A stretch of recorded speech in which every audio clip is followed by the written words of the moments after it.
Today on the Tim Marner Podcast Show, I've got my mate Jonathan Collier, sports injury specialist from Injury Mechanics. Fancy introduction. Cheers, fancy man. introduction. It's a good one, I'll take that. How long have we known each other for? Oh, it's been a good while, hasn't it? Because we actually used to be here, didn't we? So it's got to be 8 years, hasn't it? It's got to be, yeah. 7, 8 years, something like that. Yeah. And after all them years, I actually have to say that you are probably the most competitive person that I've ever met in my life. Right, okay. Yeah. Right. Where does that come from, your competitiveness? I've always been, since being a kid, mate. To be honest, the massive driver of it's my dad, to be honest. My dad's the same. He's always had this saying when we were kids where... Because he's a bit unhealthy, mate, isn't it? It is, yeah. And my dad always used to say, you'll beat me when you're good enough. So he never let me win at anything, which is probably harsh. Yeah. From some, but I loved it. I really thrived because when I did finally beat him, I was like 22 when I finally beat him at anything, but it was like I'd achieved something. Do you know what I mean? And I've always stuck by it.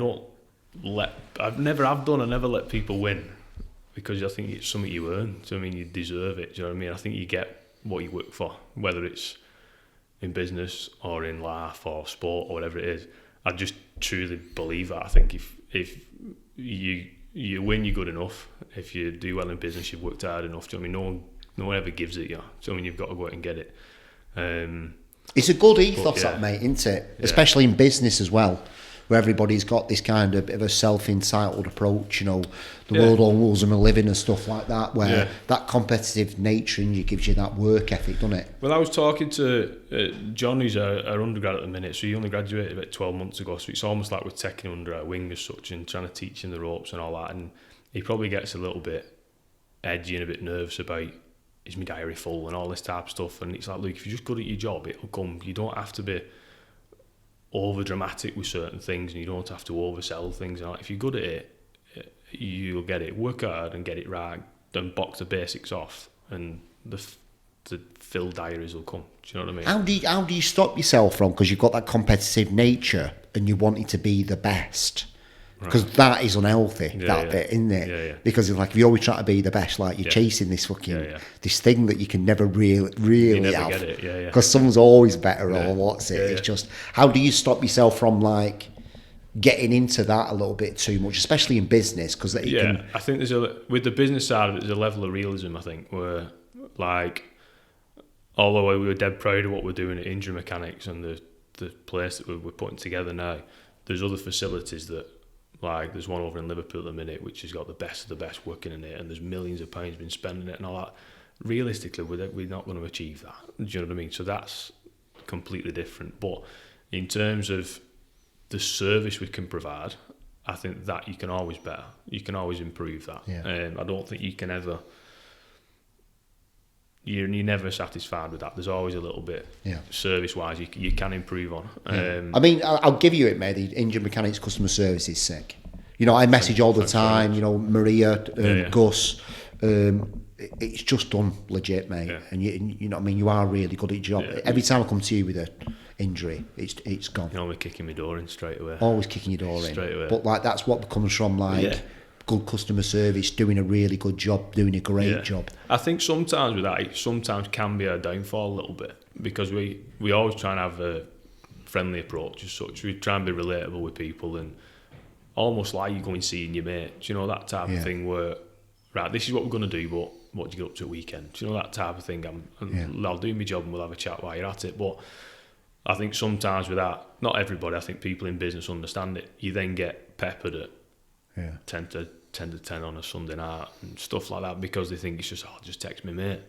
And that's probably our downfall a little bit, but it's probably the beast we've created, because we do try and have that approach to people. So you sort of take the rough with the smooth with that, because I'd always want someone to think I was approachable. Do you know what I mean? I don't want this barrier of, do you know what you do at a dentist? Yeah, it gets a bit too corporate, doesn't it? Like if you ring...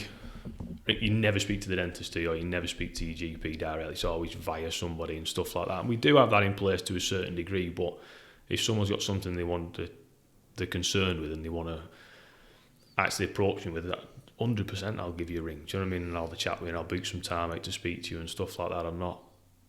I'm not like that. Do you know what I mean? I'm just a normal lad. Where did injury mechanics come from in the first place? Because all I can remember is like you were moving out, and I was just like, "We're leaving you." Yeah, you're going like. So what it was it was originally Stansfield years ago, and that was Maria, and then we had performer therapy, which was Gus, and I came into all that when I was working at Wigan Rugby. Yeah. So I obviously joined that with Maria and Gus. To become part of the business, obviously have my own brand and my own social media and all this type of stuff, and it started to become very confusing with the sort of three identities as such floating about.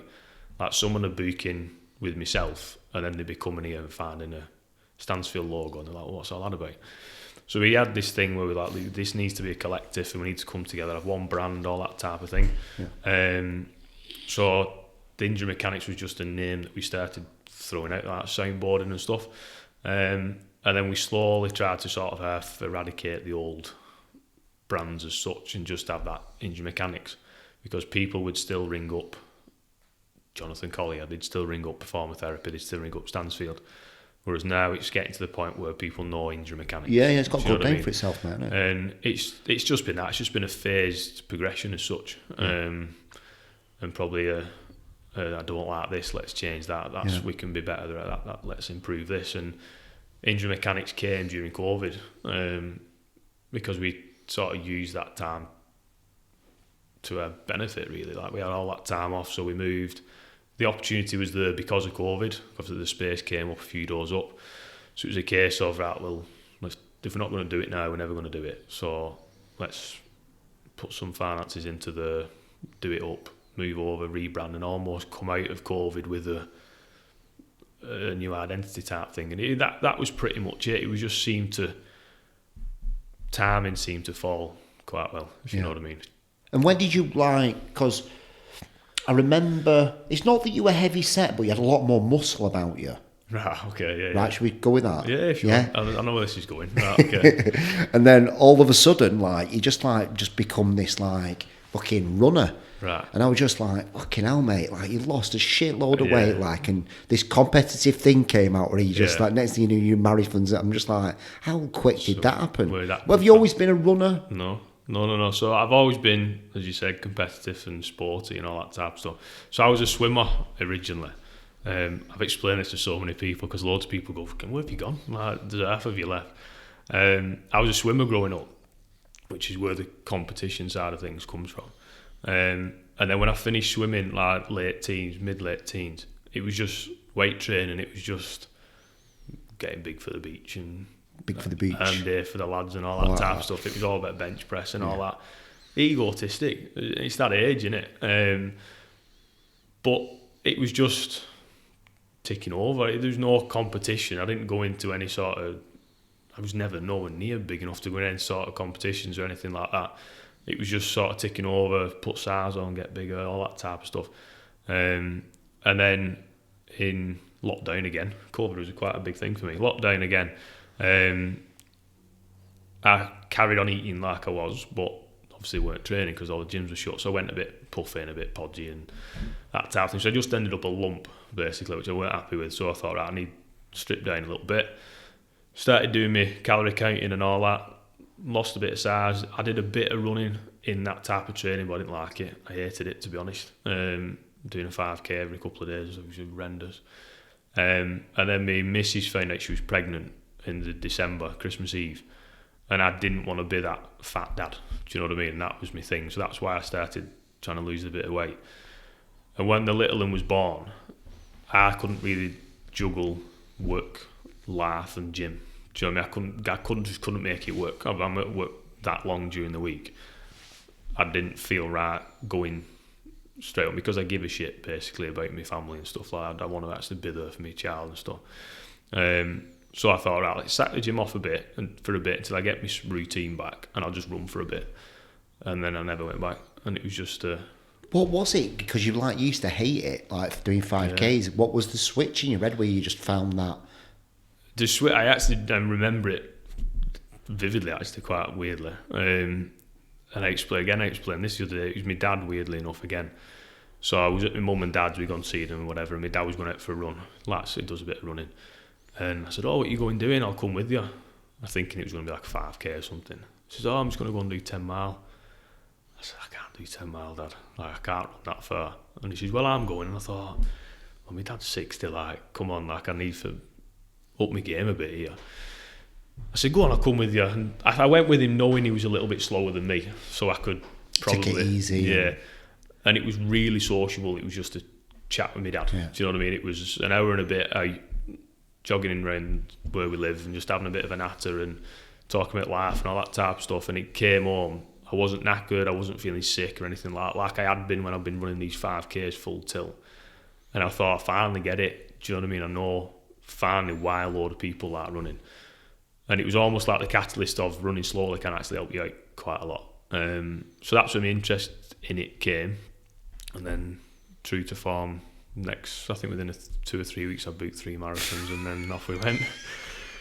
So it's just one of them. So yeah, and the rest is history. So I've only really been running, since my son was alive, really, so about 18 months, pretty much. And again, true to form, I just take it as far as I can take it. So, and I don't know if you saw on the weekend, I'd set myself a goal at the weekend to run a certain time this half marathon.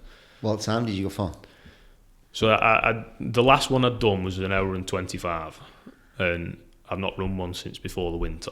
So I thought, right, well, I've had a good training winter and all that stuff, so let's see if I can do 120, which is 5 minutes. It's still a lot. It's just shy of a mile, do you know what I mean, in terms of distance-wise.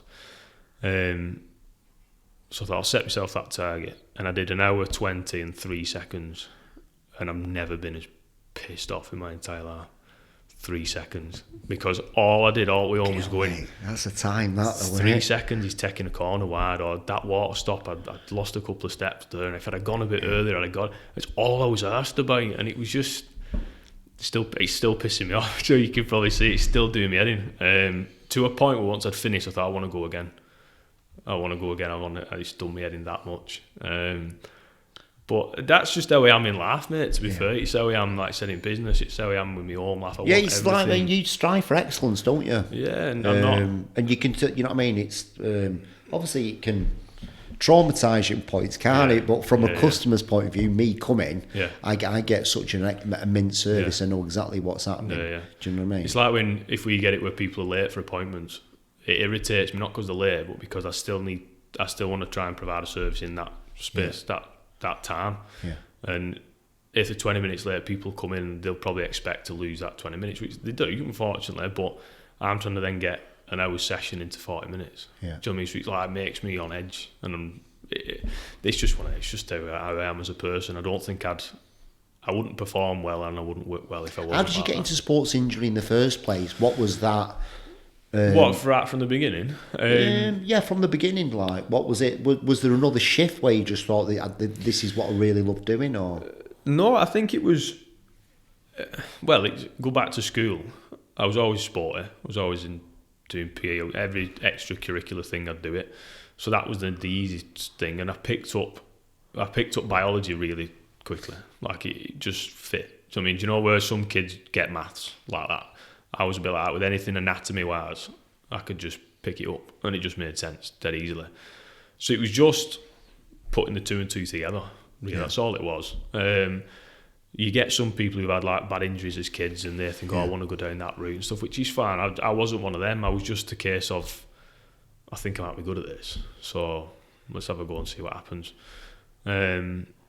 And that was, the rest was history, basically. It was just. I just love your knowledge, mate. It's like me and Gaz were talking about the other day, and these two leave it a while. Do you know what I mean? Oh, let's see if it goes away and stuff. And I'm just like, it just seems daft to me. It's just I come to you for knowledge, and I'm like, my Achilles, when you just give me that knowledge, it's just that if you just kind of warm it up, it just gives me that. All right, cool. It's peace of mind sometimes. It's reassurance, a lot of it. I think. If I'm being honest, it takes people by surprise sometimes, obviously with accent and all that type of stuff and stereotypes. Someone actually said it to me the other day, funnily enough. I always remember a woman years ago, she had a couple of disc bulges in her back, quite in a lot of pain as well, and didn't want to talk to me now, but she was frightfully posh, Do you know what I mean? Never just a silver spoon. Yeah. And as the weeks went on, she sort of started having a bit more of a rapport with me and a bit of a laugh and a joke. And I always remember the last session she was in, she said, I just get stuck doing a certain movement, but I'm in no pain anymore. I said, I just can't quite do this movement. I said, right, okay, so we did a couple of bits and bobs. I was like, right, stand up, let's do it again, let's see what you like. She stood up, she could do it, she turned around, she looked me dead in the eye, and she went, do you know what, you're a lot smarter than you sound. And I thought, oh, have you complimented me there, or have you just completely blown my legs off? Like, I don't know what you've done there. Weird one, that, isn't it? Yeah, so I mean, I don't get offended at all, to be honest. But and then there's been obviously a couple of things over the years where people have mentioned things, and I think it's a stereotype from where you're from, innit? I think so, like, that type of thing. But yeah, obviously, if you think I'm knowledgeable, mate, then I'm. Yeah, 1,000,000%, mate. 1,000,000%. You know what I mean? I get so much from you, dude. It's just, you know, because I do a lot of training and stuff like that. There's a few things that niggled, and I'm just like, I remember what Jonathan's told me. And I'm like, you know what I mean? It's like, that peace of mind is like, it's massive. Because people I think Google's the worst thing. Because they Google all sorts of stuff, and they come in with this preconceived idea of, this is what it is. This is it, or I'm going to need surgery, or I need this, I need that. And you go, actually, it's just this. Or if you do X, Y, and Z, it'll settle down. Or they do need surgery, but this won't because it's nowhere near as bad as what you need for surgery. And you can see them physically going, all right, okay, I'm all right with that. It's massive. Do you know what I mean? It's just, you see it happen, and you sort of think, well... Like you say, Google, you just like work yourself up, and you're just like, oh my God, but you end up dead. Like, Yeah, you just think, oh, I might as well chop it off. Because as soon as you Google it, that's it. You've got every symptom under the sun. Yeah. And you're having surgery, and you're going to lose your leg, and all that type of stuff, and it's just an awful place. Do you get a lot more runners coming to you since you've been running? Yeah. Because you're putting that out, aren't you? And obviously, you know, you like knowing you the way you're doing, you're like, you think about your cadence, and you think about your form, and then you think, well, right, okay, what can I do in the gym to make my fucking it? And and I think it's good because obviously I have that interest in it anyway. The knowledge side of it, I'm always learning anyway. You never stop when you're in that sort of profession. You'll be the same with it. Pardon me. And I think when people see that you're active at it, I think they tend to trust your judgment a little bit more. And you see it with most, like you see it with a lot of the powerlifting lads. Obviously, I'm never going to be one of them anymore. But you see them powerlifting lads, they'll tend to go to someone who does powerlifting. Do you know what I mean? And I think that's why I'm obviously getting a hell of a lot more runners now. Common ground, isn't it? Do you know that? 1,000,000%, man. You know, if someone's gone through the same experiences as you and stuff, you know. And they get it. That's exactly. They just especially when you come in as well. I think it's important that you are friends and you have got on the same level as the person. It's that trust thing as well. You know what I mean? Me and you talk about all sorts of shit and deep conversations, and it's good as well, isn't it? Yeah, massively. Like I've done it before where I've offloaded myself onto someone when I've not really meant to. Do you know what I mean? I'm quite emotionally. I've said this to you before. And I've ended up having a chat with someone, and things have come out, and I've gone, deal. Like, that went off a cliff somewhere, didn't it? Thing is with you, like, I think people can judge you quite quickly. Like you say, your accent, and because you're quite. It's not you're cold. It's just you're quite stoic and kind of like you don't give your emotion away. But when you get to know you, like. People really warm to you, and that's why your client retention's so good, because after they've been a couple of times, they're like really, really warm to you, don't they? Yeah, I tend to find, I think the emotional side of things, because sometimes you do tend to be more of a psychotherapist with some people, like they offload their troubles on you. And I think if you've had any sort of past experience, I think it sort of levels with them, do you know what I mean? So like if they're going through tough times or whatever, and you say, oh, this happened with me and this, that, the other, and I dealt with it X, Y, and Z, they sort of almost understand because they're not talking to someone who's involved in it. Do you know what I mean? They just sort of soundboard off you, which I'm quite happy for people to do. Do you know what I mean? Yeah, I think it's because you've got the nature and you're still in it. You're a good listener, aren't you? Yeah. You never even think that, do you? No, I just part of the job. You are a good listener, mate. Really good listener. And people need that, don't they? Yeah. Sometimes it's nice for someone to hold space and just be there for someone and just listen. Yeah, there's a lady that comes in and she's been going through a bit of a rough time for the last, I'd say 2 years now, to be fair, with numerous different things. And when she is in, I always have her as my last one on a Saturday, because I know I'm going to overrun, because first 20 minutes I don't do anything. She just talks at me. I don't even move. I don't even ask how her neck is or her back or whatever it is.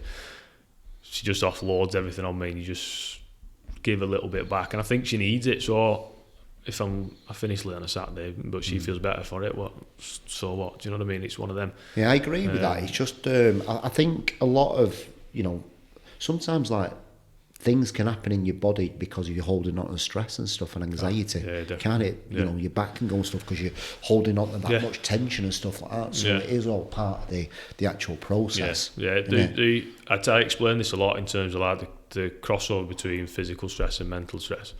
For some bizarre reason, people think your brain and your body are two separate things. You're connected. Do you know what I mean? So the way you think, the way you feel, all that type of stuff, it will have an effect. If you are mentally stressed, you'll interpret pain a lot stronger. So if you have a bit of neck pain, for example, and you're stressed at work or family or relationship or whatever it is, you will interpret that neck pain a lot more, because naturally, yes, physically you're up there like that, but your body's almost on like a defense mode. It's on one of them. So as soon as it starts feeling anything, it starts trying to defend it. So that type of thing's massive as well. So there's a lot of parts. How do you go about obviously training yourself on and acknowledging yourself on that? Because that's not really what they teach you, do they? In like the basic education. How do you go about learning stuff like that yourself? It's a very person orientated job. And funny enough, it's something I've always said since you said it, weirdly enough, ages ago. It's a job where people invest in a person, I think, rather than a service as such. Where I think if you trust someone and you're comfortable with someone and all that type of stuff, if you trust me, what I tell you, you'll do it. Do you know what I mean? But I don't think if you've not got that trust, you'll second guess it. If you didn't trust what I was telling you and I said, look, Tim, if you do this, this and this, you're more likely to go and start Googling it or doing your own research and double checking or not listening because you don't trust that person. And I think you need to develop that rapport with people, and I think it's not something that can be taught. I think you've just got to have it. I know we spoke about the creative side of things that I definitely don't have. I just couldn't do your job, period, end of. I just don't have it, or what it takes, I just do not have it. And I think unfortunately in our profession you do get them where they'll have all the knowledge in the world and they can read every textbook under the sun, but they just lack that personality. Do you know what I mean? That personal approach. Don't know how to create connections with people on a certain level. Dead straight, and there's no rapport with them. I think that's what I'm saying about you. It's like you think you're going to be like that, but you're not. Right. From first impressions, you think, oh, here we go again. I've got another who's going to tell, you know what I mean? But like, as soon as you get past that, but it's that person's own fault. I always say that in terms of you turn the professionalism on. Yeah. Do you know what I mean? When it's a first introduction, I'll try and gauge you before I show you me, if you know what I mean. Yeah. It's like I will start ultra professional and I'll talk you through absolutely everything you want. If you want to listen to talk about the body for 60 minutes, I will do. Don't really want to, but I will do. And I'll start and I'll gauge that person. If they become and they're Mr. Relax and they just, whatever, mate, you just do what you need to do, and they start asking me questions about my home life and all that type of stuff, guard down straight away. I'm more comfortable being that person than Mr. Stoic, Mr. Professional and all that. I'm more comfortable just being, because I'm just a normal fella. Do you know what I mean? But that's just me. It's a mad one, isn't it? The actual the psychology of it all, and building that rapport and letting someone trust you. It's massive. I've thought about it before, but I'm not, because I take what you say as gospel, right, okay. Just because we built up a trust, and I know you know your shit. Yeah. For me to then go and start Googling it, it's like it's a distrust of like what me and you have built up. But we did this the opposite way, right? Didn't we? We had some leaflets done for work, and I know we spoke to Will about it, and he was sending me stuff, and I was like, I don't know. Well, he said, do you like this, or do you want it? How do you want it? I had no idea. I said, you do it. Like you're miles better at it than I am, so I have no idea. You do it. I think when you get like that with people, you can trust in their abilities a little bit. And if you need a PT. You know someone, trust him, I'll listen to what he's saying, or you need somebody else, a joiner, whatever it is, you just go to someone you trust, do what you need to do, I'll leave you to it. So I think if you start second guessing people and picking at them and I'm not quite sure at this, or you could have done that better, you just don't trust them, do you? And I think it just makes your life a hell of a lot easier when you're surrounded by people you can rely on. Do you know what I mean? Yeah, it's big that's the big thing, for us, that, yeah, massive. What's your sort of like future goals with Engine Mechanics then? What have you, Maria and Gus, kind of talked about moving it forward? A lot of stuff. I mean, we like to think we're constantly trying to progress. Do you know what I mean? We're constantly trying to change things and do things. The ultimate thing is providing the best service we can do.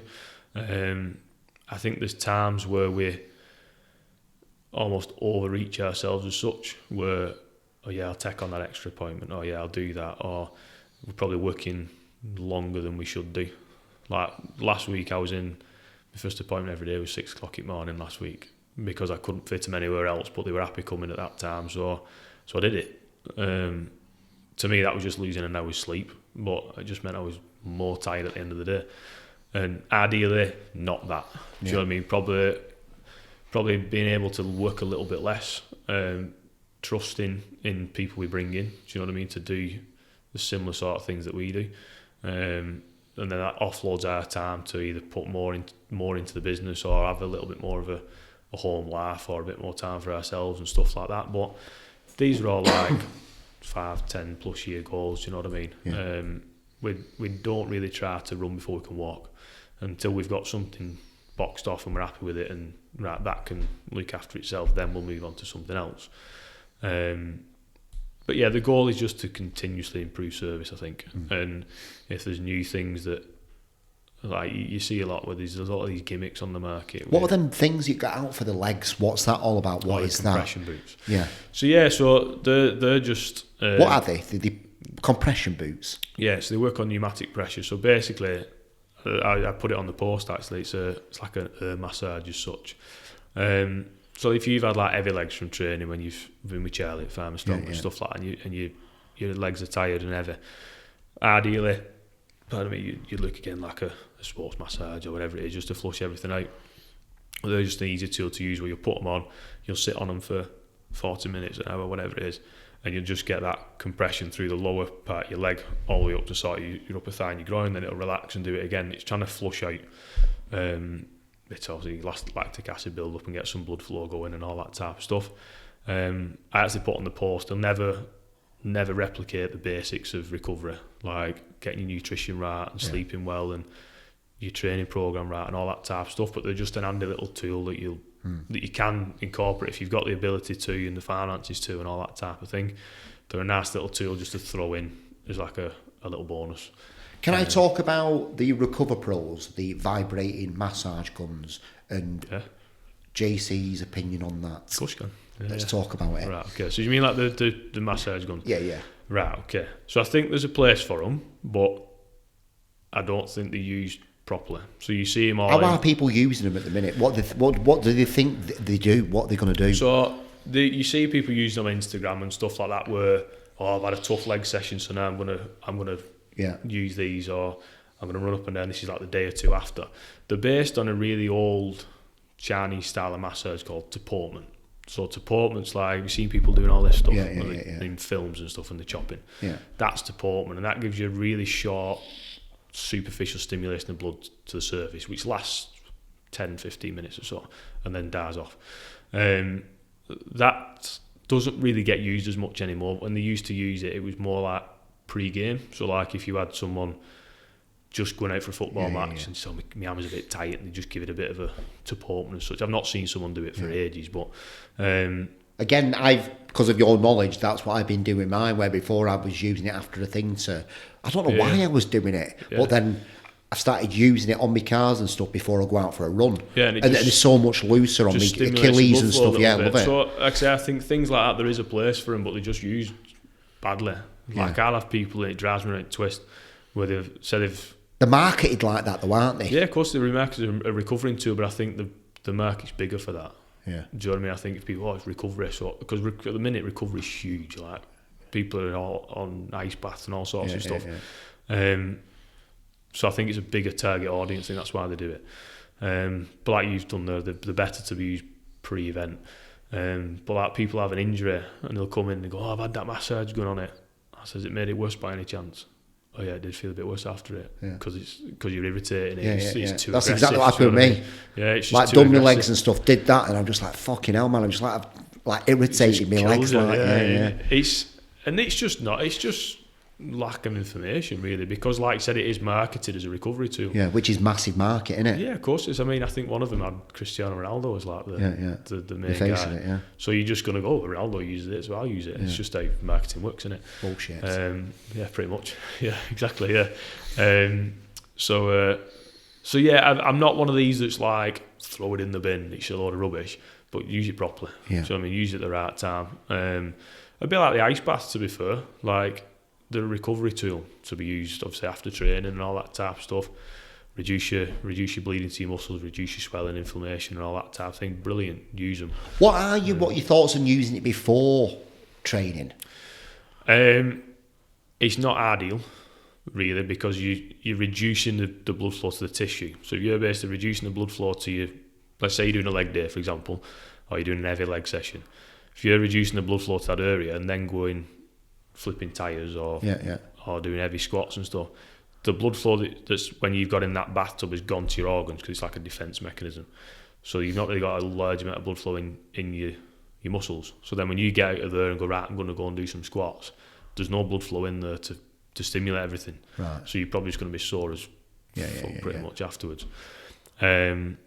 And there's actually a lot of research to suggest with ice baths, if it's used in line with a strength training program, it actually decreases your level of protein synthesis, which means your actual muscle gain will be decreased as well. Right. But if it's used as a recovery tool, as a short-term recovery tool, that's where you'll get the benefit from it. Are you saying to train and then do it straight after, or do you train and then leave it for a bit and then do it? No, I'd do it. I'd do it relatively straight after. Right.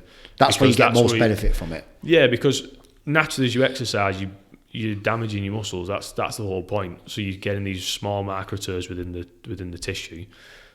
You're going to cause bleeding, inflammation, intramuscular swelling, all that type of stuff. So your job then is to try and minimise that, because that'll minimise your DOMS and your soreness and stuff. So if you're getting out of that and then you're focusing on your recovery relatively soon after it, you're going to limit that bleeding, limit that swelling, limit that inflammation. So then the following couple of days, it's not as bad as it would have been if you'd let it bleed. Do you know what I mean? Like, you'll get it where people will going back to the running thing, where they've been out during winter, it's freezing, they've run for 10 miles, whatever it is. First thing you want to do is jump in a warm bath and get warm again. But it's probably the worst thing you can do, because it's just going to cause a lot of bleeding. Do you know what I mean? In the tissue. So then you're sore as anything for a couple of days after.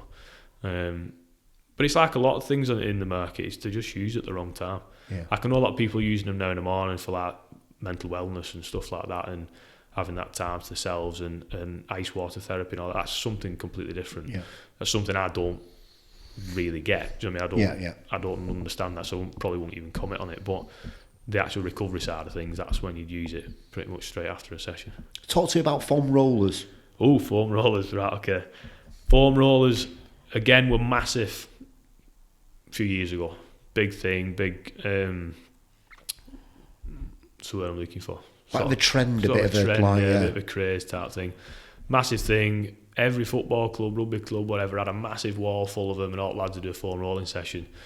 People still use them now, but not really to much benefit anymore.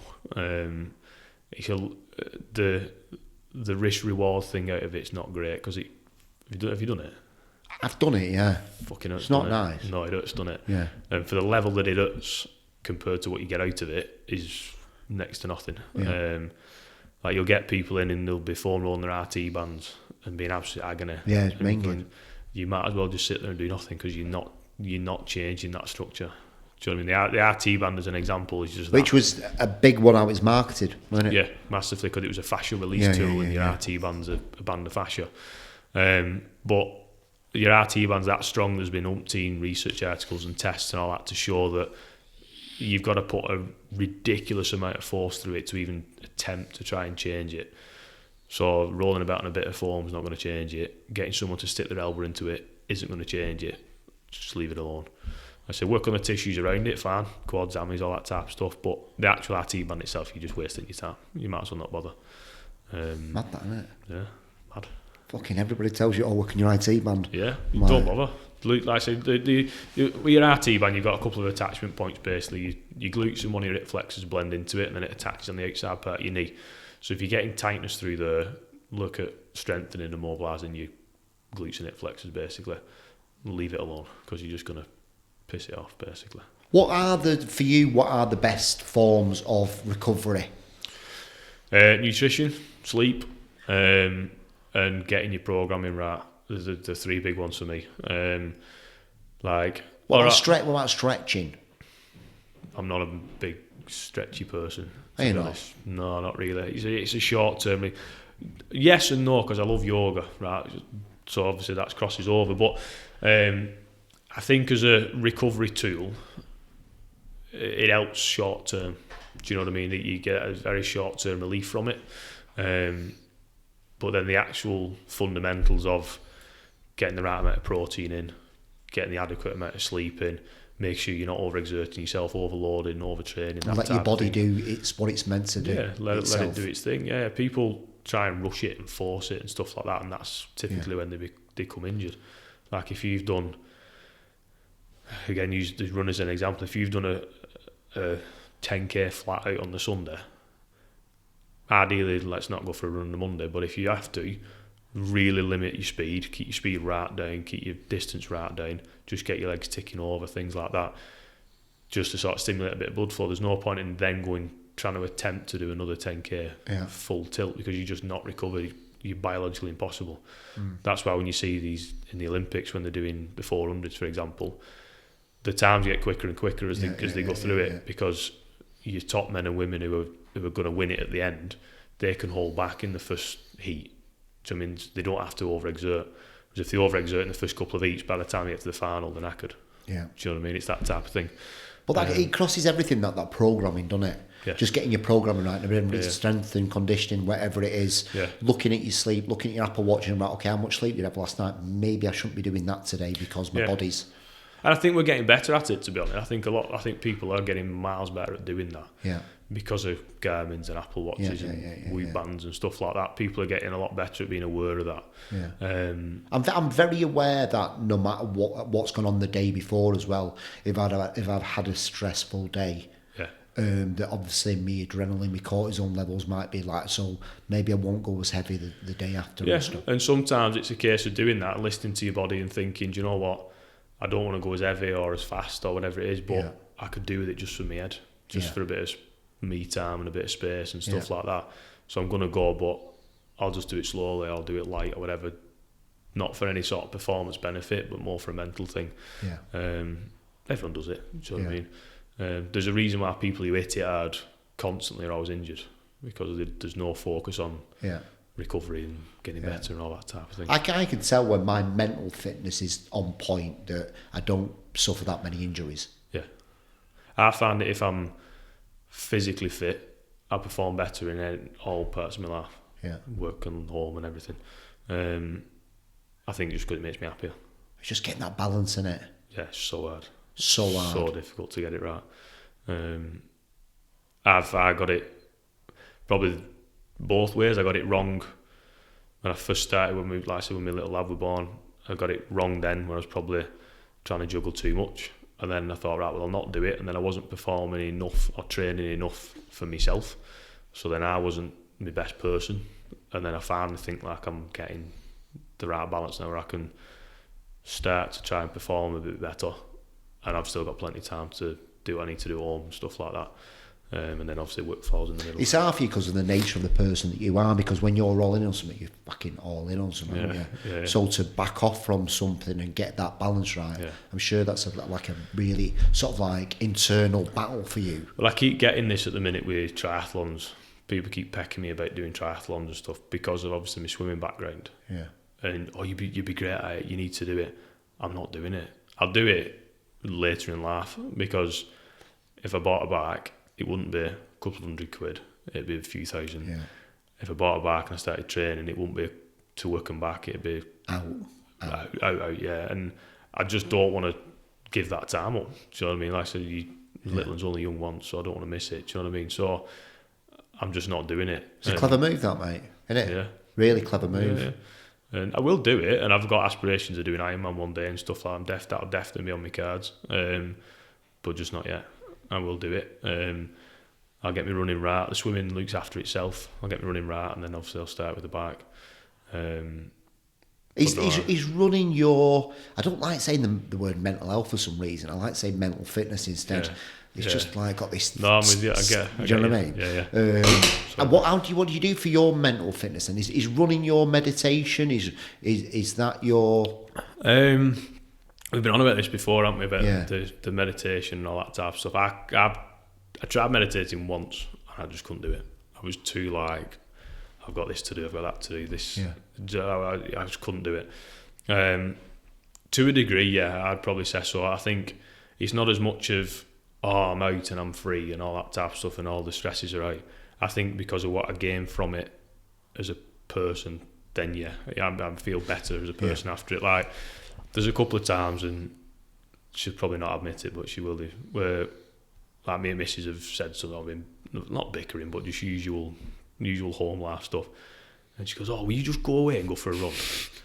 And I'll go, I'll come back, different bloke. Do you know what I mean? I'm sound and I'm all right. And she's like, "I know you need to get out." Do you know what I mean? Because I can't cope with being cooped up. Yeah. Don't like it one bit. And I think that's probably why I like doing things outdoors. Yeah. I know we spoke about going walking and hiking and stuff like that, because obviously I spend a lot of my days in a clinic room or in a gym at work and stuff like that. I don't want to then go home and get locked in again. I want to go out. Do you know what I mean? Even if I just put little in it pram and go for a walk, or just get out and go for a run, I just know I like being outside. It's mad, isn't it? You've got as you get older, you've got to really understand yourself, and you've got to make sure that you're hitting everything that you need. Look, if you're a person that needs to be outside, you need to get outside. I think that's a good point what you're making there about finding yourself, because I listened to a podcast a little while ago with, I can never remember his name. Do you know the fellow that did the chimp paradox? All right, yeah, I know you mean. I can't remember his name. And he was talking about mental maturity, when you start to mature as an adolescent and all that. And he said blokes are between 25 and 30. So once you get to 30, you're cooked. If that's how you are from 30 onwards. And obviously I'm getting up to that age now. And I think that's bang on for me. I only really think I've started finding who I am from that age, to be honest. Whereas like I understand the fact of, if I'm getting a bit ratty, go and do something, get out, go and exercise, do something like that. Whereas I know obviously other people channel that in a different ways. They go to the pub for a pint and it's an unhealthy way of doing it. Do you know what I mean? Or they might binge eat or whatever it is. Whereas for me, it's just I've probably started to find who I am over the last few years. I don't know. I know I always go back to it, but I do genuinely think becoming a dad's been a massive thing for me, because the level of responsibility is just skyrocketed after that. I think you can be a bit... What's the biggest thing you've learnt from being a dad for yourself? What's the... Just responsibilities, mate, to be fair. Like I said, I think before obviously Roman, I probably was a bit more... No, I don't think free-spirited is the right word, but I was a bit more impulsive. Yeah. Whereas like if I was bored, I'd book an holiday. You know, something like a weekend away or something like that, to go and do something, to get away and do something.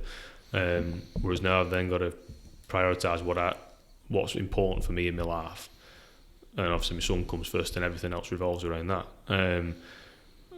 I think growing up, maturing, and all that's been the big thing for me. And I was, and I still am, luckily, really fortunate that I have an idol as a dad. Do you know what I mean? I love my dad to bits, and I think I want to replicate what he did with me, with my little lad. Do you know what I mean? So it's almost like it's almost like I'm trying to redo what my dad's done and become a role model for your son. Yeah, pretty second time round. So that's pretty much it for me. Like it was funny. I saw an old mate of mine. I saw his dad in AO, which is a country part near us. I was just pushing little, and he come over and had a look. And he says, "Oh, you'd have thought it, daft Johnny, your dad." Because obviously everyone's been a bit mental in the time and stuff like that. So I was a bit backward. back in the day. And obviously he knew me up to being like, 16, 17 and stuff like that. So it was, you just... Kind of a moment. Yeah, you just change your life around a little bit, don't you? So yeah, that's it for me. It's more trying to be a bit of a sort of an inspiration for him, really. So has he sort of balanced you then, would you say? Him and my wife, I think. Yeah, I think both of them in their own ways. Because obviously she just knows how I tick. She completely knows how I tick, and I can't add anything because she just gets me. And then obviously he's. I think that's pretty much it from before. I think I just know how I want to be as a parent because I've seen it firsthand. So I want to both my mum and my dad did for me. I want to do for him. I can't have the example that I had and then not be a good parent. Do you know what I mean? So I've got to up my game a bit. Do you know what I mean? That's my thing. So even like I said, even with the fitness side of things, going back to that, I want him to be that kid in the playground who's proud of his parents. Do you know what I mean? I don't want him to be like, my dad's bang average and all that. I want to be pretty cool. Do you know what I mean? It's good that, mate. Yeah, I love that. I think that will be a moment if it ever happens when he's older, and if he's, God forbid, if he brags about me or anything daft like that. Because I bragged about my dad all the time. But that'll be a thing. Do you know what I mean? That'll be a big thing for me. That. But we'll see what happens. Do you know what I mean? It'll definitely happen. Yeah, I think we both know that. Yeah. Right.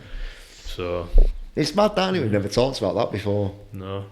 Mentally, it kind of what comes out. Yeah, it just comes out, doesn't it? And I mean, I'm not like fucking like being a victim here, but like I've never had a dad. I've never had a male to look up to.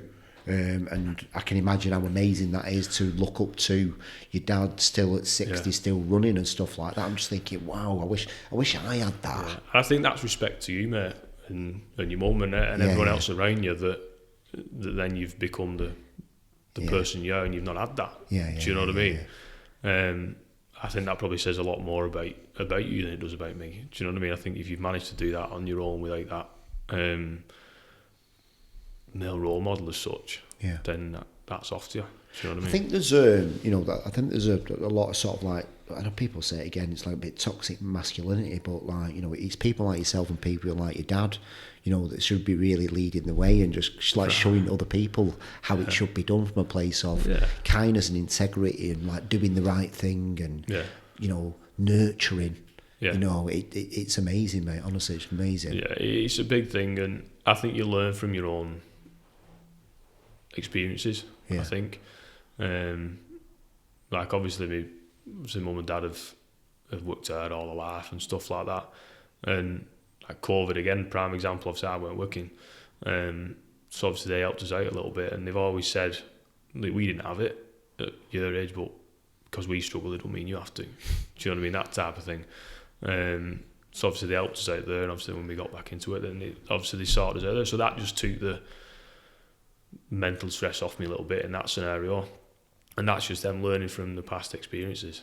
What's your dad like? Is your dad like you, stoic? Like, is it? Yeah. What's your mum like? It's funny, because I'm a lot like my mum and a lot like my dad in so many ways. So I don't really mince my words as such. If you've pissed me off, you've pissed me off, and I'll tell you. My mum's exactly the same. She doesn't hold back. Do you know what I mean? If she knows, if you irritated her, she'll go, I've just got to tell you. I respect that, mate. I respect that.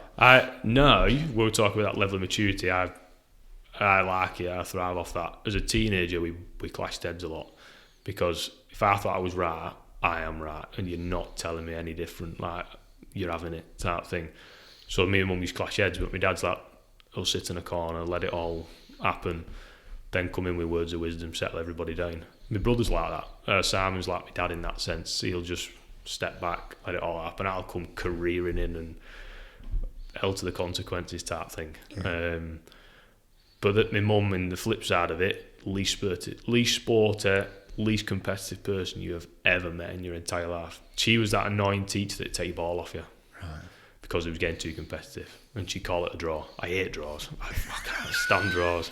I hate draws so much. And she'd take ball off you, and she'd confiscate. I used to hate that. She used to confiscate mine and my brother's football, and Like, mainly because Simon's 7 years older than me, and he's a bigger build than I am, a couple of inches taller, a lot bigger. And I couldn't stick that, like, 7 years younger, and this giant's walking around the house, so we were always trying to wrestle each other. And football, I was always trying to 2-foot him and make a scene, do you know what I mean? And it ended up in a push and a shove. And my mum would come over and just confiscate the ball and just kill all the fun. Oh, what are you doing? She said, no, confiscated, I've had enough, it's a draw. And I used to hate that so much. I hate draws. Whereas my dad's the other way around. I remember Father's Day in, I think it was first lockdown it was. Obviously we couldn't meet up or anything like that. So I rung Simon up and I said, look, let's go for a game of heads and volleys. It's like old days, you know what I mean? And we were playing and my dad was in net and we needed one header to win it. And Simon's put this cross in. And I've seen my dad coming out at nets, and I've come like that. And I thought, someone's getting out of here. Like, and I don't know who's going to back out. Simon had pulled out. It'd have just sounded like I'd leave it. It's a goal's a goal, do you know what I mean? Whereas I'm coming in and I'm seeing my dad and he's seeing me, I'm thinking, I can't take my dad home on Father's Day with like missing teeth. Take your dad out on Father's Day. I can't flatten my dad on Father's Day. So he's come out, obviously I've ducked like that. He's come up at top, caught the ball, thrown it at me, kicked it in the net. Game over, I lost. The scene, you've never seen anything like, oh, you still scared of your dad, you know, giving it all that. And I'm like, no, I was trying not to injure you. And he wouldn't have none of it. And he was like, nah, you still pulled out. So he's still got it. Like I said, he's 61 and all that. He's still got it. So that's class, that. Yeah, so I love that. Like I said, he's actually going for his first marathon actually in May. So I'm pacing him for that. And he wants to go sub 4. Which is 61's. That's class, that, going in it. So obviously I'll run with him on that. And I'll buzz off that. Do you know what I mean? That's a proper memory. If we get a moment, mate. Yeah, running a marathon. That's all you get in this life is the moments, in it. Sticking with it. Do you know what I mean? I think there's a few times with that. I feel like I've spoke about it loads, but there's a few times with that where I've been training this marathon block, and I needed to go out for a long run on a Sunday, and my dad needs to go out as well. And his training's not quite where mine matches up to. Whereas one half of me is going, no, I need to do my own stuff. And the other half of it is not many people get that chance to go and have a run with the dad. So I'm like, yeah, come on, we'll go out. Do you know what I mean? It's a lot slower than it needs to be, and it's probably not as far as I need to go and stuff like that. But it's their memories, isn't it? Do you know what I mean? It's that That's type all of thing. It's about, mate, isn't it? Yeah, it's that type of thing. So, like I say, when, God forbid, when he's not here, I'm not give a shit if there's a couple of seconds off my time, because I've had them memories, you know what I mean? It's that type of thing. So sick, that, mate. Yeah. Innit? So it's that type of thing. So yeah, we have got emotional, haven't we? I think. Yeah, it's good, mate. It's good, though, isn't it? It's good. It's got deep, yeah. But you know what I mean? It's, you know, the reason I keep coming back every time I'm injured. I'm not just going to go to anybody else. It's like I know that I can trust you with everything, and you know what I mean. It's a big thing for me, that trust. Yeah, like I said, I know we've had conversations outside of here that have been quite deep, emotional, and all that type of stuff. And I think the beauty of it is it stays within that room. Do you know what I mean? And it stays within that because there is the confidentiality side of things. I think obviously podcasts, you're putting it out there for everybody, aren't you? But I think them things that you speak about, they do stay there. And I think you've got to trust that person to have them conversations. You know what I mean? Yeah. I mean, you know, I try to have the same relationship you've got with me. You know, I know we're friends, but you know, I'm also a client of yours. I try to do that same thing with my client. Well, I do the same thing with my client. I think it shows, and it's on a total different level, isn't it? I think it shows, to be fair. Like, you get people who have that rapport with you, and they'll put things on social media and stuff and things like that, and they'll help you out. Like, I had a lad I was just telling him that my dryer broke at home, you know, just one of these conversations, and he works at AO.com. And he's like, well, let me know, I'll sort you out, do you know? I said, do you not mind? He said, no, I'll get you some money off and all this. So we sorted it out, and he says, I've sorted it for you, they'll deliver it, they'll take the one away, they'll plumb it in for you, all that type of stuff. I thought, nice one, that, cheers, thanks very much. And I was treating his girlfriend at the time, and I said, look, what does he like? Because I know him, but I know he doesn't, the typical bloke things, he don't like beer, so he doesn't drink, so you can't get him that. And he's not really a materialistic kind of lad. And I was like, I'm struggling now. Like, what's he into? Because he's into gym, so I thought I'd just buy some protein powder or something like that, just to say thank you. And she, he likes dark chocolate. I said, all right, sound. So I got him these like hotel chocolate things for dipping his brew, basically. And I've never seen someone so happy about it. Like, he was buzzing. He was like, you didn't have to do that. And I thought, well, you've helped me out, so it's just a thank you. Token gesture, you know what I mean? Just a thank you. But I like that when people are like, we get, obviously, people bring Christmas cards and presents and stuff at Christmas, and it's lovely. And like when Little were born, I got loads of cards and stuff off people. And I mean, I don't do that with my dentist and my doctor or anyone, because I don't really know them. That's why, you know what I mean? You know, obviously, me and you talk, it's that you just know that, listen, you've got a good business, but you've got a really, really good brand, Right. Haven't you? Have we? Yeah. Oh, thanks. But it's not about the logo, it's not about what you look, it's just how you make people feel, Just mate. people, I think. But it's a personable job, though, isn't it? Yeah. Well, a lot of people don't get that right, mate. A lot of people don't get it right. But you've got it spot on just because of your dad, your mum, you as a person. Yeah. You know, the frequency put out there when you come in and everything, it just, you feel really looked after, you feel good. Yeah. Good. I appreciate that. That's all that matters, mate. Yeah, I appreciate it. I think the reputation. That's all the brand massive. is. The reputation's massive for me. Like, I was, again, back to COVID again, I went on this almost like training program town. He was a Canadian fella, actually, who was running it, and he owned a load of clinics and stuff, and he was just out to survive, things like this. So I was watching that. And then he got on to about Google reviews, and he started talking about, I don't really give a shit about what people think and this, that, the other. It's all about money and blah, blah, I'm keeping your fancy ticking over. And I thought, so I logged out. I was like, he has no idea where I'm up to. Because Google reviews are massive to me. Like what people say, we're built on word of mouth and stuff like that. Our website, it's good, it does its job, and it's that we don't really push it that much as we should do. You've probably shouted us enough, I don't push social media half as much as I should do. And we're always relatively busy because, fortunately enough, people talk about us and people say good things and nice things about us, and it's huge. And it's not always about numbers. Do you know what I mean? People say, "How many have you had in this week?" I don't count. Yeah. I mean, how many people have you had this month? No idea, not a clue, because I don't count. And it's people, not numbers. Do you know what I mean? I hate it. You get some clinics and it's all about get them out. Like loads of people speak to us about insurances and we don't deal with them because I don't want Joe Blogg's coming through the door, he's got a bit of a crick neck because he's blagging a whiplash that someone's crashed into the back of him. Not my area, that. Don't have anything to do with that. I want genuine people, real people, whether they're sporty, they're not sporty, all that type of stuff. Real people coming through the door, real complaints, and you want to change their lives. Like, best one I've ever had, and I might have told you, but I've told loads of people this story.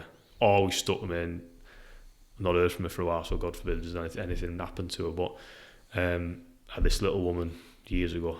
Let's call her Ethel. Give her a different name. Call her Ethel.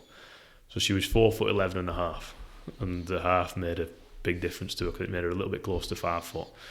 And she came in and she was struggling with carpal tunnel syndrome. Have you heard that before? Yeah.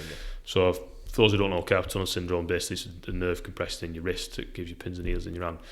And she'd had the surgery to release the nerve and then was just left after it. So she's not in any rehab, so her hand has gone dead weak. So she basically didn't really use it. It was a right hand, didn't really use her hand. So her daughter brought her in and she was 84, I think. And it was when we were here, so that's how long ago it was. She was 84, and I said, right, like I said to most people, what do you want to achieve out of this? What do you want to get out of it? And she said, and this was in the August, September, she went, I just want to bake with my grandkids and write my Christmas cards at Christmas. And that was it. It's all she wanted to do. And it was just like we're getting lads and women coming in, I want to do Ironman, I want to do an ultramarathon, I want to do this, I want to have people in Olympics, that type of thing. And this lovely little woman is there, I just want to write my Christmas cards. I was like, all right, okay, it's a bit of a difference, but all right, let's see what we can do. So she came, to be fair to her, she was dead good with everything, stuck to everything we were saying. She came every couple of weeks, her daughter kept bringing her. And what I liked about it, eventually she was confident enough to come on her own. So I mean, she'd get bus in and all. She was lovely, I loved her to bits.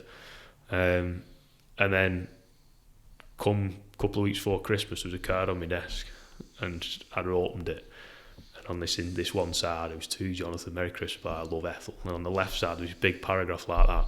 How this was her 116th Christmas card, and I can't thank you enough, and I'm baking with my grandkids, and this, that, the other. And it was just mega. Do you know what I mean? I thought, class. Do you know what I mean? Absolute mint. And I loved it. It's like I said, this was years ago, and the full thing's always stuck in my head. And the year after, I actually sent her a Christmas card because I got the details off obviously my booking system, and I thought I'll send one back, and I never heard anything, and obviously I hope it's not that, but yeah, it always stuck with me, and that's you've given her what she wanted. That's all she wants. Do you know what I mean? She didn't want to do cartwheels or anything. She just wanted to use her hand. I mean, it's a basic function that when we're doing it now. Do you know what I mean? Yeah. But I loved it. Do you know what I mean? It's something that's always stuck in my head. That I thought it was class. It's beautiful, mate. Yeah, I love that. There's loads of stuff like that, but that's one that's always sat with me. Do you know what I mean? I'm gonna wrap it up on that story. Yeah, no bother. Pleasure. So if people listen, I am very thankful to have you in my life, mate. Yeah. Knowing that if I ever get an injury, I can turn to you, right? It's a big thing, that, isn't it, right? Yeah. Because, you know, fitness and stuff is such a massive part of my life, and I love it. Yeah. And God help, if something happened, I just know that I can turn to you. Yeah. And it is such a big thing for me, that, mate. Look, if anybody's listening, I hope people are listening. Yeah. If you've got an injury, Jonathan Collier, Injury Mechanics, how can they find you? Obviously our website, injurymechanics.com, and obviously social media, we tend to be a bit more active Instagram these days. So again, it's just Injury Mechanics on Instagram, and yeah, that's pretty much it. There's a ring, drops an email, book online, do what you need to do. Thanks so much, mate. No worries, mate. Fucking pleasure as always. Pleasure, mate. Goodbye, everybody. Goodbye. Tim Marner, what, you're ready with the best. Tim Marner, what, you're ready with the